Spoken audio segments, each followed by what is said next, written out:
Nagganda-gandahan na naman ang person. Kinuha nga akong views ng aking kapatid. Sa totoo lang wala naman akong nalalaman tungkol sa mga ganitong klaseng bagay. Kaya nagganda-gandahan lang ako dito. Puro nga lang kalokohan yung nasa isip ko, kung alam nyo lang. Akala siguro nila sobrang kapal ng mukha ko. Pero hindi nila alam sa kinakatayuan ko, parang tutumba na ako sa hiya. Pero syempre hindi ko yan pinapahalata. Magiging views nga ako ngayong araw na to at talaga namang kapalan na lang talaga ng mukha ang mangyayari. Kaya agad-agad na kaming umalis at nakarating na rin kami dito dahil nga maglalakad pa nga daw kami. Maglalakad kami dahil irarampa kaming mga muse. Huy, sino muse? Yung pakiramdam ko nga dito mga mima, nagtatayuan na lahat ng mga buhok ko sa bato. Grabe na nga yung aking hiya dito mga mima at talaga yung kalabog ng dibdib ko ay hindi na normal. Ito nga mga bakla na to ay talaga naman nagpaligsahan at talaga may premyo yan. Kaya kahit papano ay nawala yung nervyos ko. In-enjoy ko na nga lang muna manood ng manood para kahit papano ay maibsan man lang kahit konting nararamdaman ko. Sa part nga na to mga mima ay talagang tawan-tawa na nga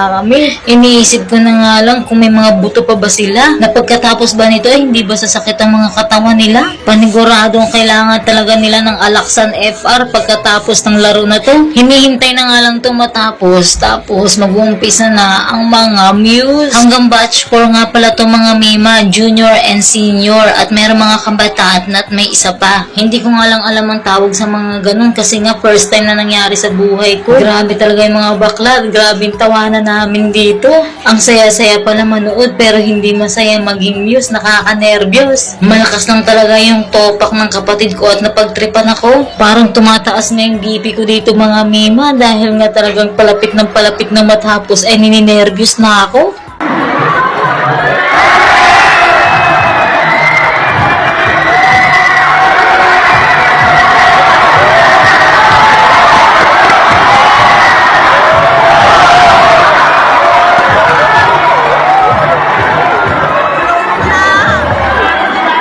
Nag-uumpisa na nga mima at ako yung unang tinawag. My God! Parang gusto ko nang tumumba dyan sa kinakatayuan ko kung alam nyo lang. Pero syempre, di ba, ang alam nga nila makapal mukha ko kaya pinanindigan ko na lang. Nilaro ko na lang to mga mima.